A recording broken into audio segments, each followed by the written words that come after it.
Good morning. Here is today's word of blessings for you. Exodus 20:18-21. When the people saw the thunder and lightning and heard the trumpet and saw the mountain in smoke, they trembled with fear, and said to Moses, "Speak to us yourself and we will listen. But do not have God speak to us or we will die." Moses said to the people, "Do not be afraid.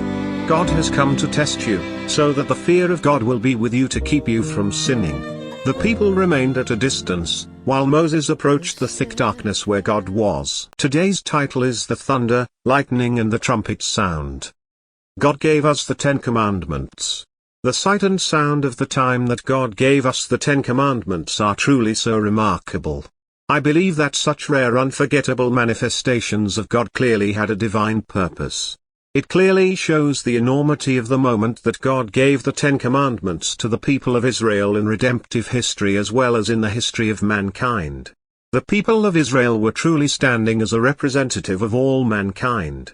So we better not overlook such a rare view of God. By God's grace, the Bible gives us a very graphic description of the moment. On the morning of the third day, there was thunder and lightning, with a thick cloud over the mountain, and a very loud trumpet blast. Everyone in the camp trembled. Then Moses led the people out of the camp to meet with God, and they stood at the foot of the mountain. Mount Sinai was covered with smoke because the Lord descended on it in the fire. The smoke billowed up from it like smoke from a furnace, and the whole mountain trembled violently. As the sound of the trumpet grew louder and louder, Moses spoke and the voice of God answered him. Exodus 19:16-19. The Bible certainly shows this rare appearance of God in a highly detailed manner.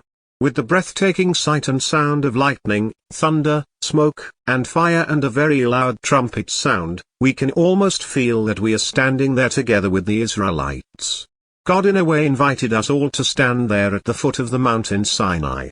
We see the response of the Israelites as a dramatic display of God's power and authority. They trembled with fear. They stayed at a distance and said to Moses, "Speak to us yourself and we will listen. But do not have God speak to us or we will die." Certainly, we understand what the Israelites felt at the awesome display of God's power and glory. We might have felt the same way if we were there. But we see the completely opposite response of the people to the very similar display of the Lord. For the Lord himself will come down from heaven, with a loud command, with the voice of the archangel and with the trumpet call of God, and the dead in Christ will rise first. After that, we who are still alive and are left will be caught up together with them in the clouds to meet the Lord in the air. And so we will be with the Lord forever. 1 Thessalonians 4:16-17. Oh, what a similarity! And what a contrast! We were standing at a distance from God with fear at the awesome display of God's power and glory. But we will come alive from the dead and will be caught up together in the clouds to meet the Lord in the air. I believe that this was what God had in mind when he first came to the mountain Sinai. Finally, we see it is fulfilled in the Son as all of God's 10 Commandments were. Amen.